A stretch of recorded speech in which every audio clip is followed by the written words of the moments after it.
What's up, Arcanist? I hope you all are having a lovely day. Today, I am here with my buddy Terry, and he is going to be sharing a deck profile, and it is Android 18 from Set 8 that he played with at our locals this past week, and he came in first place. It was very intriguing to see him using this leader. It kind of shocked everybody, but I know that he enjoyed using it. We enjoyed playing against it.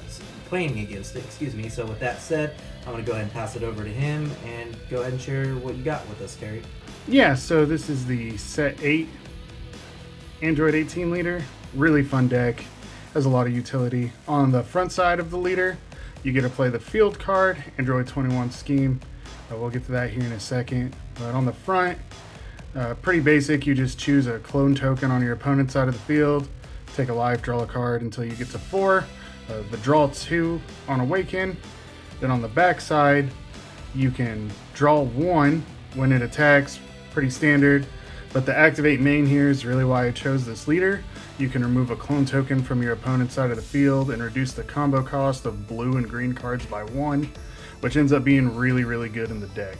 So you ended up choosing this leader over the new Android 18 leader because of that specific reason right there, and you had kind of mentioned to me earlier today that the reason that you chose this leader was you were sacrificing a lot of your hand power and stuff to be able to put stuff into your Z energy to be able to play some of your Z battle cards, and it just felt like it was apprehending the deck.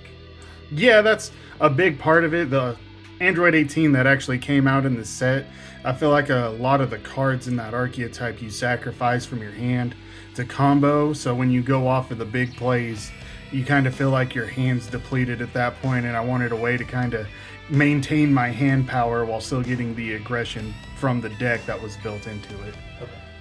So for the field card, it's a really interesting field card. It's Android 21 scheme. It plays with the leader when you play the leader. The first auto is when you or your opponent play a card, a non-token battle card, it can't attack for the duration of the turn. So that really slows down a lot of decks. It slows down a lot of aggressions. They'll play for a card, they can't attack with it right away. It also affects you on your turn, but the deck has a lot of cards that kind of play for free to kind of get around that.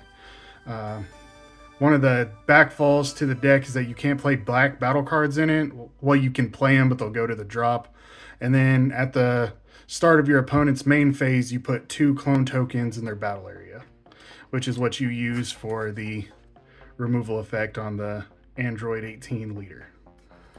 So yeah, from whenever I played against you, it seemed like you were removing a lot of those clone tokens to be able to get some of the effects from some of your cards. So it seemed like having those to utilize as a resource to play some of your cards or get some of those effects instead of having to utilize, some of your own cards or your own energy to be able to do that ended up benefiting well for you.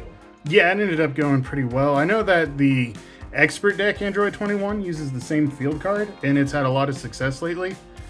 So, yeah, I thought it was pretty cool. But with the cards in the deck, starting off, I got 4 of the 1-drop Android 18. Alright, what does she do? So, when you play her, she's a searcher. You look at the top 5 cards, you get a Krillin or an Android card with it. Almost all the cards in the deck are Krillin or Android cards, so you have a lot of things to pick from. I am running the Krillin Super Combo, so it also searches the Super Combo and plays. But mainly we're using it for the bottom effect, the Activate Main Burst 1. If your leader is a blue Android 18, you place it underneath the leader. So Searcher, and it gets you that placement effect of putting it underneath of your Android card. Yeah, so to activate the Z battle card leader's effect, to activate the Z leader's effect, you have to pitch cards from underneath the leader. So you need a way to get cards under the leader because a BT8 Android 18 leader doesn't do it generically. You kind of have to force it a little bit. Okay. In line with that, I also have 4 of the 1-drop Krillins. They do something similar. Limit 1, burst 1, they'll go under the leader, but when you play them, they just draw a card. So it's very similar to the Android 18, except it's a draw instead of a searcher. Those are kind of your turn 1 plays that you want to do to be able to set up for the step when you actually do Z Awaken and you need to do the Z Battle Cards effect. So I noticed that you ran this particular unison that you're about to showcase here over the Android 17 and 18 one that you typically use in a lot of your Android decks. It's particularly the Gamma deck that you used. It worked really well, and it kind of has a similar effect by giving it the 5,000 power, but it's worded a little bit differently. So this gives 5,000 power to your blue leader card, and you also get to play it by removing one of the tokens on your opponent's side of the field, and then opposed to the 17 and 18 unison, you have to be able to remove something from your drop area to get that 5,000 combo power. So I mean, this kind of has a little bit more of I would say plus side in terms of its ability to give that plus 5,000 to your leader, and then to be able to be played from the token on top of it getting +2 +2 markers from whenever you activate that skill. Do you use the neg 4 at all very much? So I'm gonna be honest, I never used the neg 4 on the unison. I want to get a whole bunch of markers in there. I have some spice later on in the deck where I want my unison cards to have a bunch of markers. I pretty much do it for the +2. The main reason I'm doing this one is because your leader's awaken is a draw 2, so you don't untap when you awaken. So being able to remove one, you just get your unison out pretty early. You can get it out on turn 1 if you go second. So if your opponent goes first, they get their 2 clone tokens. On your turn 1, you can remove one of the clone tokens, play this guy in rest mode, get him +2. But yeah, pretty much the reason I'm playing him is because essentially he's free in a way. You just remove clone tokens from the opponent's side of the field. And then the +5 for the turn ends up playing a big part in this deck later.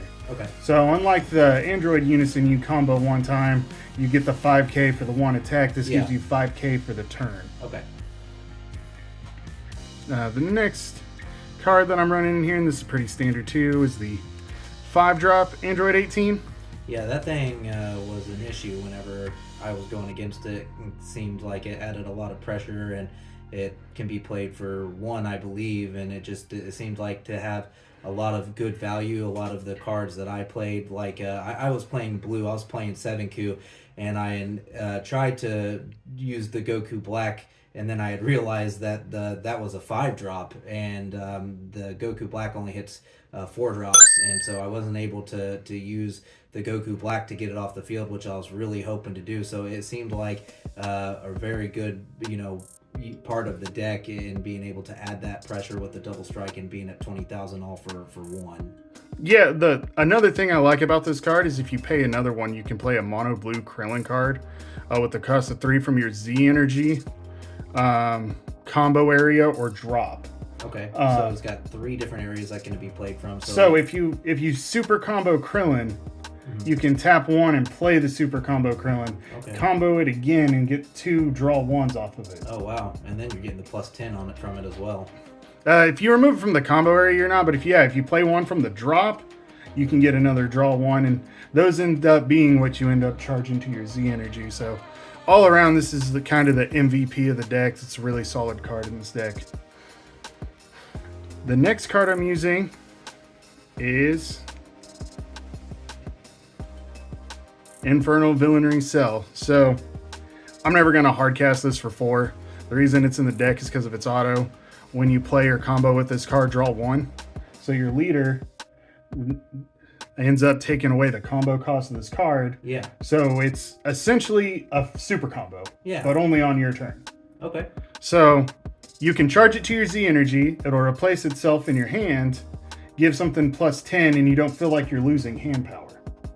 So really good in the current format. Yeah, absolutely. Anything to give you just I feel like that was another thing, was each turn you were just getting your leader up to 20, and like every single swing, even though like you weren't putting a lot of like energy or resources into what you were playing, they just felt big. It's like you got maximum value out of each energy that you spent or each resource that you spent to play what you were playing, and the payoff was huge. As I said, something as simple as plus 5,000 combo power was really adding up. And then I know you're kind of going to explain it here a little bit later as we go into the deck, but there was one play that you did that just like was absolutely bonkers with your leader and the ability to do what you'll explain here. I won't spoil it. I'll let you spoil that one. But yeah, it was pretty nasty.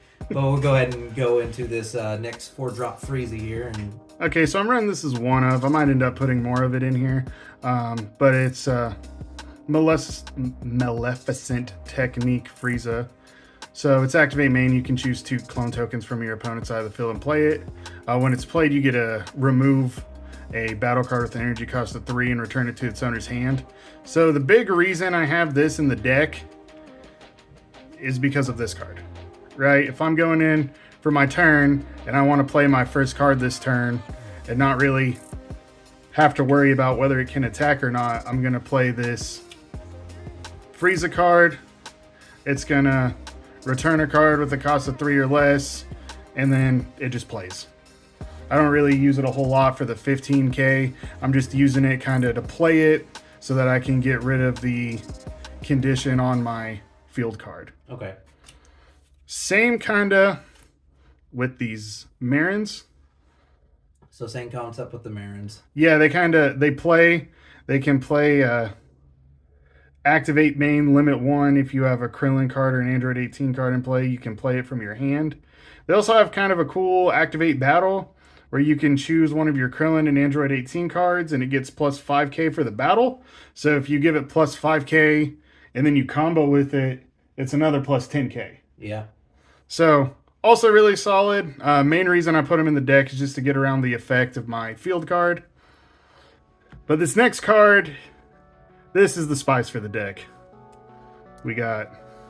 Yeah, I know that this one was a huge part of what made the deck feel so powerful whenever I was going against it. Yeah, Super Saiyan Bardock, Spirit Resonance. Such a good card. If you have 3 or more energies, when this card attacks or using a combo, choose one of your mono blue leader cards, switch it to active. It gets 5k for the turn and you negate its keyword skills. So what ends up happening is your leader gets 5k off of the unison, and then it has a limit 2 spirit boost 2, so that's why I wanted the markers on my unison. Yeah. You combo with this card, it just restands your leader, and your leader ends up getting stronger and stronger every time it restands. So Yeah.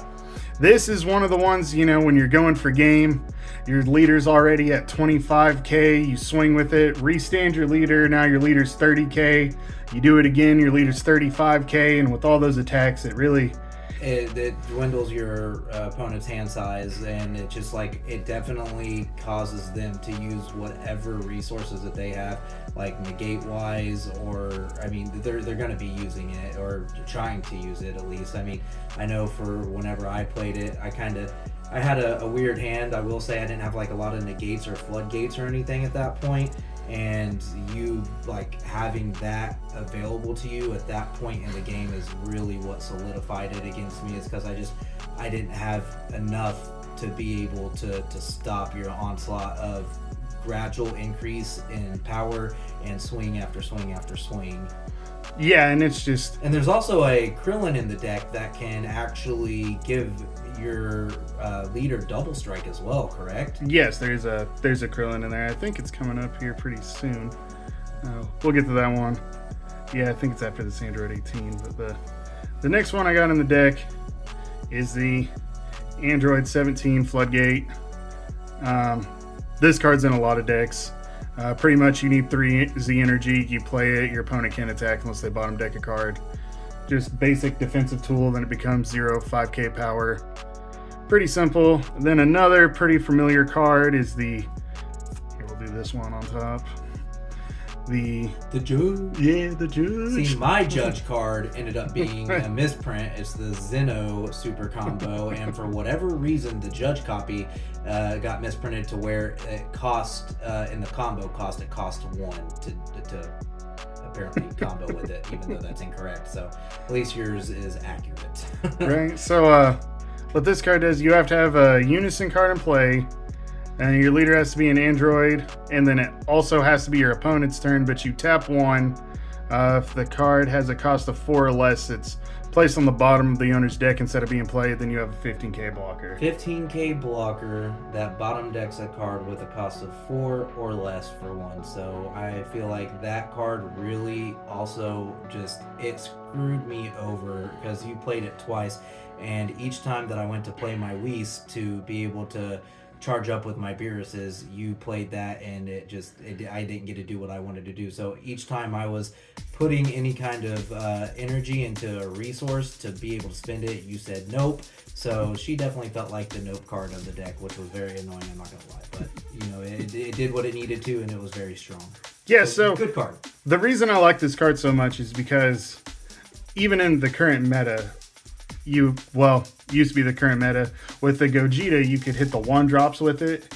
Yeah. And then the 1-drops are not played. So many decks kind of rely on like these Z battle cards too, that some of them don't have deflect, and it's just a really good way to, even beyond the field card, to stop your opponent's deck from doing what it should be doing. Yeah. Then get you up to your... It definitely changes the way that you're... And with the field card, it really, as I said, it changes the way that you go into your turn as someone who is facing against that deck. Because now, when you're playing cards, like, you're not able to swing with them. You know what I mean? You have to try and find ways to play cards on your opponent's turn, which for blue, that was pretty easy to do because there's a lot of activate battles or cards that can be played on your opponent's turn, like the negate. There's the Super Saiyan God. Oh yeah, Super Saiyan God negate that comes in and play into rest mode. Crimson, not Crimson Warrior. It costs 3, but he comes in play, negates it. It has 20,000. He has triple strike, barrier, and deflect. But that can be played, on your opponent's turn too. So it feels nice to be able to go up against this deck if you are blue. But as I said, a lot of the cards that I was investing my energy into, you had that Android card that just really stopped me from doing what I wanted to do in terms of ramping. My last match that I had, my final match, I was playing against Cumber, and oh man, between that and him not being able to attack, there's a lot of times where he's like, I don't know what to do here. I remember hearing him say he was pretty frustrated at blue, and I mean, he always has been, but whenever you played this, like, blue's always been a really, control-y, stall-y kind of mechanic to the game anyways, but that field card coupled with all of the tools that you have, it just makes it almost, or at least really difficult for your opponent to be able to play their game plan in their deck at all. Yeah, and that's kind of what you want to do. This deck goes kind of long. You're wanting to finish the game maybe like turn 5. And another thing that I noticed is you seem not to mind at all that whenever you played the tokens, because I believe I went second, so I was able to swing with your tokens. And you were like, okay, I'll take that. You didn't even care. You went straight to 4. And once you got to 4, I didn't touch you for the rest of the game. Like, you were like, yeah, you. It's like you wanted me to attack with those tokens. Oh yes, you're like, please do it. Let me awaken. I need my 1Ks to cost nothing. Yeah. So it seems like you were allowing your opponents to feed right into that, and then having the ability to attack with those tokens. You didn't mind too much because it just allowed you to awaken quicker. Yep. Next card I got is the Krillin you're talking about. I currently have this at 4. After running it, I'm definitely going to take it down. Maybe take it down to 2, maybe even 1. Because I didn't really use it that much. So it's a 1 5k, so on your turn it'll end up being a 0 5k with your leader's ability. But what it does is you can choose an opponent's clone token, remove it. You can choose one of your Android 18 cards and gains double strike for the duration of the battle. So it's kind of like a Champa. You just combo in and give it double strike. The problem I have with this card is I did not realize how many clone tokens I'd be removing from my opponent's battle area.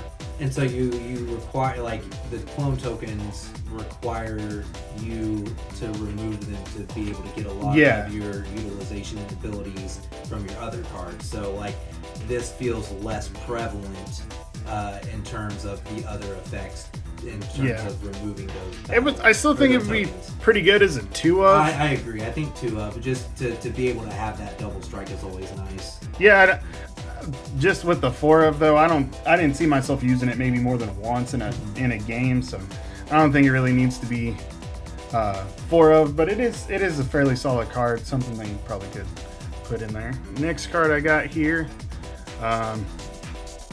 is this 1-drop Android 13.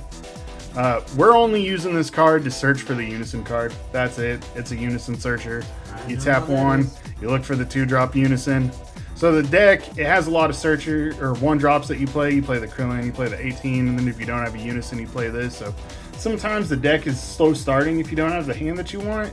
Yeah. But because of the field card, I feel like you also slow down the start of a game enough that you can start kind of going in and finding your resources. You can play cards like this, so you're not super worried. Like you can continuously play some of your search. I did notice that as well. It's like you didn't care to use your energies to play your 1-drops that were searchers, because you would just pay 1 energy to play one of the Krillins one of the Android 18s that search for the Krillin. I remember you doing that several times, and you kind of seemed bummed, at least playing me, that you didn't get to do your specific play. It's like there's this play that like you were super excited to use, and I know that you got to use it against Angel at least. He's the only one. Yeah, you got to use it against Angel, and I know that excited you, but it's like you were just you could win the game without having that play, but you were going for it. You're like, I want to use this play so bad. So the reason I like to play so much is because the androids, they've always been my favorite. In the show, in the play, it revolves the Android 18 and the Android 17, and it's super cool to me to do the play, and I wasn't able to. We'll go into that a little bit later when I get into the Z deck. The next card I have, I don't really use it too much, is the 4-drop Android 18 and Krillin Superpowered Spouses. I'm mainly just using it because it's 2 for a card with Deflect and 15k dual attack. In the deck, you kind of want Z energy, so having something that attacks twice could be kind of nice, was my thought process behind it. Mm-hmm. I'm not running the Unison that it plays on here. It says if you have no Unison, you can play the 18 and Mirren. I'm not really using it because I find way more value in the 2-drop Unison that plays for free and stops your opponent's clone tokens from attacking, but that might be something I add a 1-of in here just in case, I don't. In case they're like maybe playing green and they're able to destroy the Unison that you already have out on the field. If you have that card available to you, that allows you to go into your deck and play it, correct?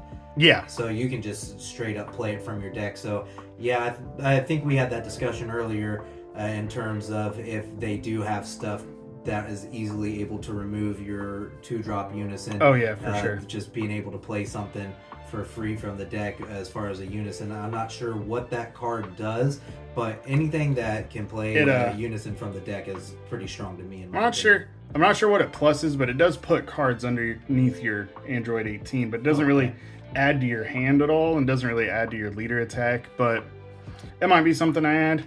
Here's another card that I have in here that I'm probably going to end up taking out, is the Majin Buu Assault of the Agents of Destruction. Everyone kind of knows what Majin Buu does. It's limited to 1. 4-drop, you draw, restand a card. It can bottom deck a card on attack. Super good Unison. Just kind of never really wanted to get rid of my 2-drop Unison with all the markers on it. Yeah.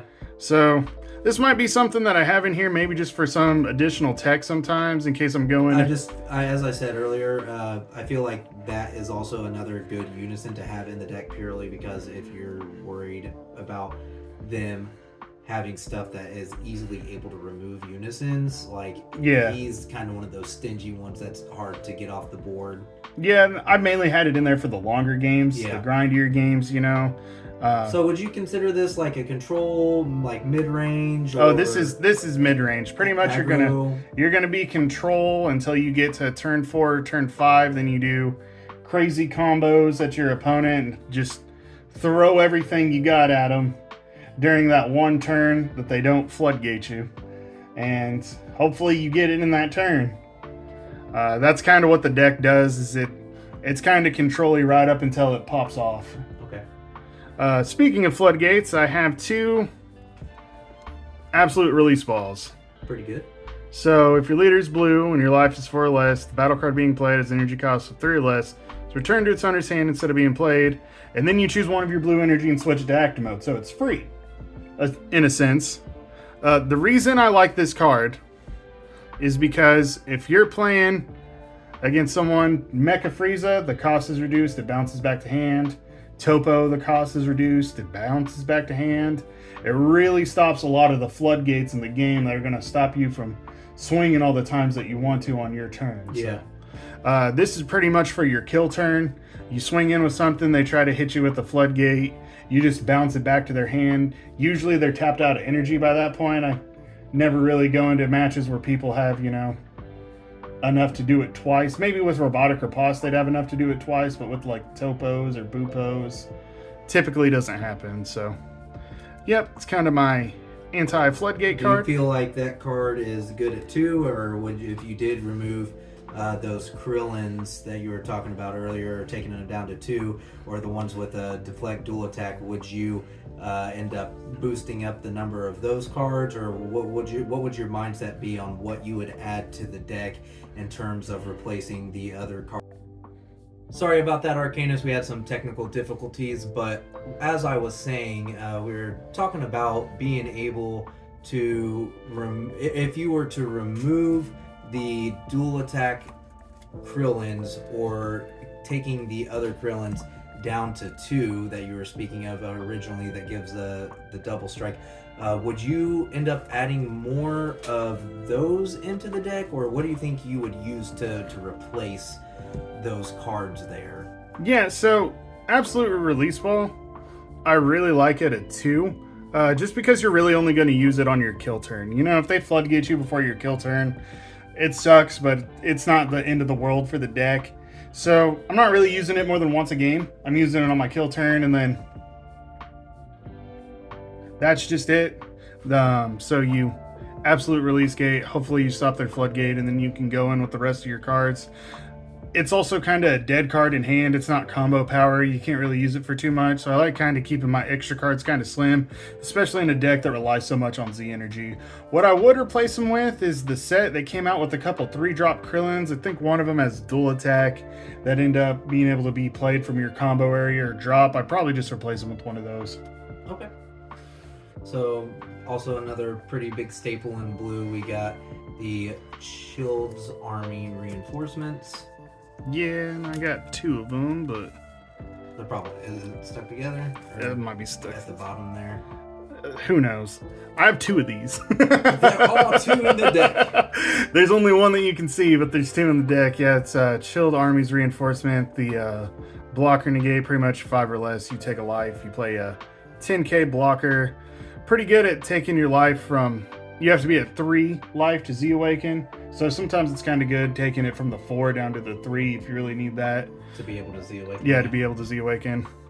Next, I'm running...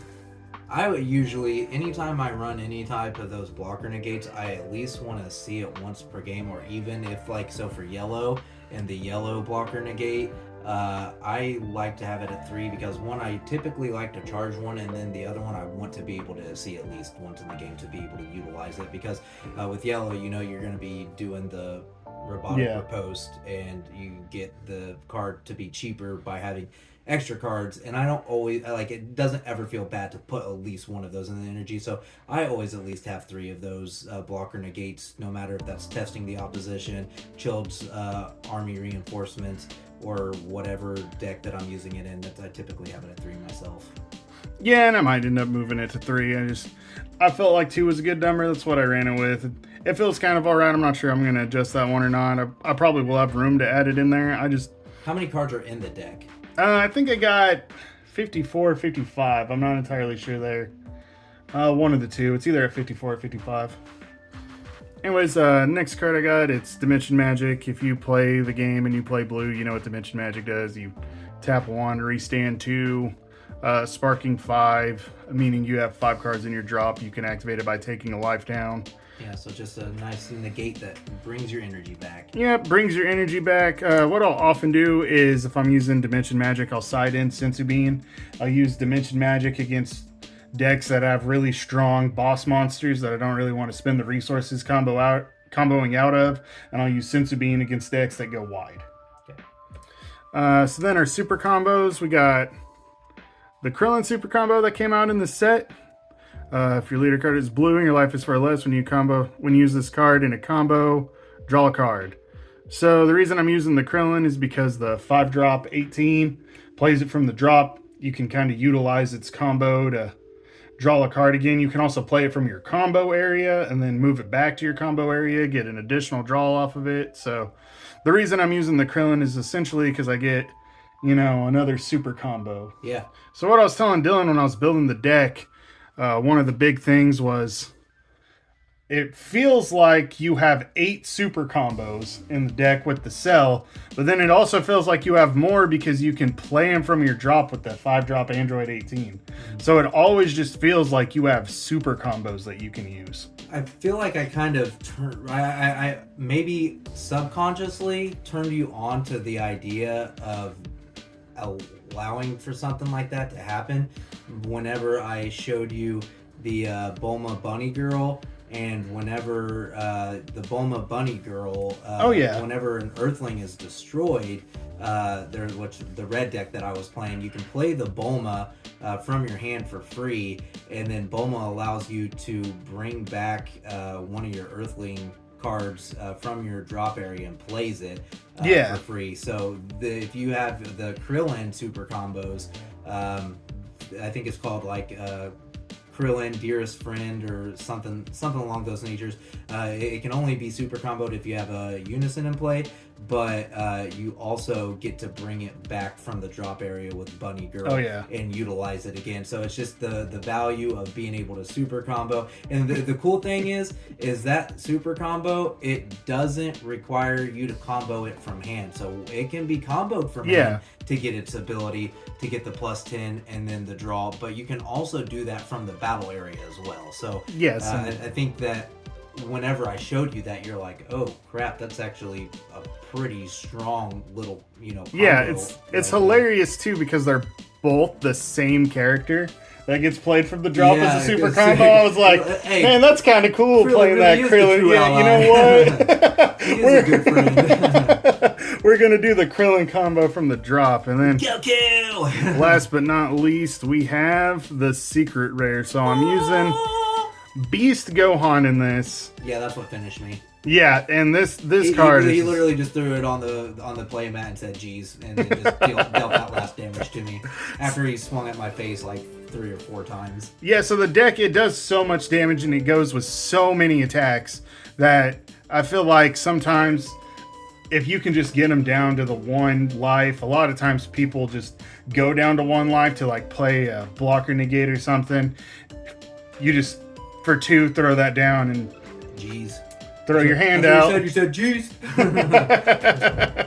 Yeah, just waiting for it. Just tap 2, play the Beast Gohan. Such a good secret rare. And it seems so like much value. the deck has like a solid amount of draw power that, like, I mean, it seems like you have a fair chance at being able to see this card throughout the course of the game, even as you said, with it being a mid-range deck, being at turn 4 or 5, like, it just seems like you're going to be able to see this guy and get him to do what you want him to do. It's such a good card, and it's maintained its value for a reason, and it's beautiful, and it's super strong, so it worked very well in this deck, and it was really cool to see it. Yeah, and just, if you guys didn't know, when you play the card, it removes everything, ignoring barrier back to the hand, including Unison.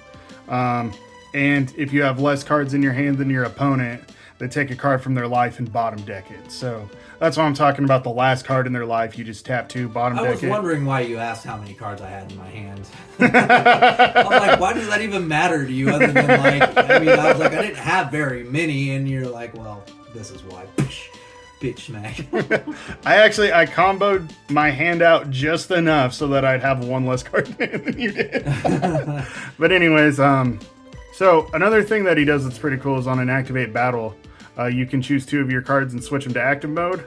So you can hit energy, you can hit your leader again, and switch it to active mode. And if you switch this card to active mode, it gains critical. So all around, just a really, really solid card. So we're going to go into your Z deck here to pretty much finish things up with this discussion here in your deck profile. And kind of take us over what, like, I know that you kind of have some pretty, I would say generic staples for blue, like things that you would typically see out of blue. And as far as the Z deck goes, but what are like the things that you wouldn't see that just really make the deck that much more viable? Yeah, so first I'm just going to kind of breeze through some of these staples, if that's all right. Yeah. So we got Vegito. I kind of use him for such a good card. Yeah, use him for long game, triple strike, barrier. Your opponent has to take a card from hand, and you get some removal, just pretty good. He restands at the end of your turn too, so he has a blocker, and then you got that card's a pain in the butt. I didn't see you use it at all, but I mean, it definitely can be something that. This deck is just such a menace for decks that go wide. Mm-hmm. It is just absolutely insane. For 3, you just say, hey, now all your cards are just underneath this thing, and if they had too many cards out, this also has triple crit, which is just absolutely disgusting. So those are kind of the cards that I have in there that you wouldn't normally see. So with the Android 18 deck, we got the Android 18 Z Leader card. So it has Z Stack 2. You can put the blue Krillins or Android 17 underneath it. When it attacks once per turn, you draw a card, and you place 1 blue card from your drop underneath this card. So if you don't end up having your 3 for the next skill, you can just Z Awaken and then attack. And then you have tap 3, place 3 other non-leader cards from under this card. In their drops, play 1 Krillin or Android 17 Z battle card, both blue from under this card, and this card gains double strike for the turn. So here's the Krillin and the Android 17 cards. I'm running Krillin at 1 and Android 17 at 2.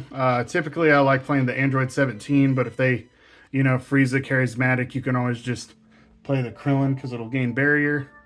So Krillin, it'll have deflect, dual attack, and on the turn that it's played, it gets barrier. You switch one of your energy to active, so the skill ends up only costing 2. 25k dual attack. And then at the end of your turn, you can place 1 Android 18 card from your drop underneath your leader card. So seems pretty strong. Was that part of the play that you were really hoping to get off? I didn't see you do that. No, the play that I usually like getting off is instead this Android 17 card. This is an absolute menace. So you tap 3, you play this. It already has deflect, critical, double strike. If your leader's a blue Android 18 card, when this card is played, you switch 1 of your blue energy to active. You switch 1 of your leaders to active mode. Okay. And it gets 10,000 power for the turn. Yikes. So you swing in with this. It gets double strike. Or not double strike. It's just 20 on the first time. Then it gets switched to active mode. It becomes 30 double strike. But if you plus your unison up 2, it's 25 and then 35. Yeah. And it restands with double strike. And then you have 25 double crit on this card. And then, like I was saying, if you Bardock on top of that, you're already at 35. Bardock gets it up to 40. And then it'll get it up to 45. Yeah. So that play, your actual, like, the play that you want to do, it just sometimes it's too much to overcome, especially if you don't have the cards in hand to stop those cards. Like, I mean, there's especially with particular colors that you run, if you don't have those cards in your hand when you need them for this play, it feels like you're not going to be able to get through. Oh, yeah. Especially because you have the leader on its front side where you can combo the cells and stuff, too, to draw cards. So what ends up happening is, for essentially 2, because you're going to restand in energy, if we're counting swings, you have a 20 swing, or nope, 25, because of the unison. You have a 25 swing. You have a 35 double strike. You have a 25 double crit. You have a 40 swing and a 45, all for 2 energy, which that's just value. That's 1, 2, 3, 4 attacks for 2 energy. Yeah, That is absolutely insane. pretty disgusting. 2 of them being double strikes. Yep. Well, Terry, I really appreciate you showing off this deck and discussing it with me. It was really cool to go up against something like this. I know that you're really proud of it because it was pretty unique. As I said, it shocked everybody, and I know that you were super excited to bring it to our locals. So, Arcanist, let us know in the comments down below what you thought of this deck profile, and if it's something that you would run. I'm sure that Terry would love to see his deck be played and see people be successful with it. And go ahead and share this with your friends, and if you enjoyed the video, go ahead and give it a thumbs up. I would really appreciate that support. So Arcanist, I hope you have a good day, and thanks Terry for tuning into today's video and sharing it with us, man. Hey, thanks for having me. Like I said, it's an incredibly fun deck to run. I know there's a lot of unison killing in the meta right now, but it's just, if you want to play and you want to have a good time and you want to combo all your cards out, this is it. This is the one. All right. Well, Arcanist, I hope you stay magical. We're just getting started. A life is a dream or a nightmare scarring. Hand me a drink, cause I think I'm going all in. Get me a shrink who can catch me when I'm falling. Cover up my scars, flip the handlebars, crashing in my car, wake up in a bar.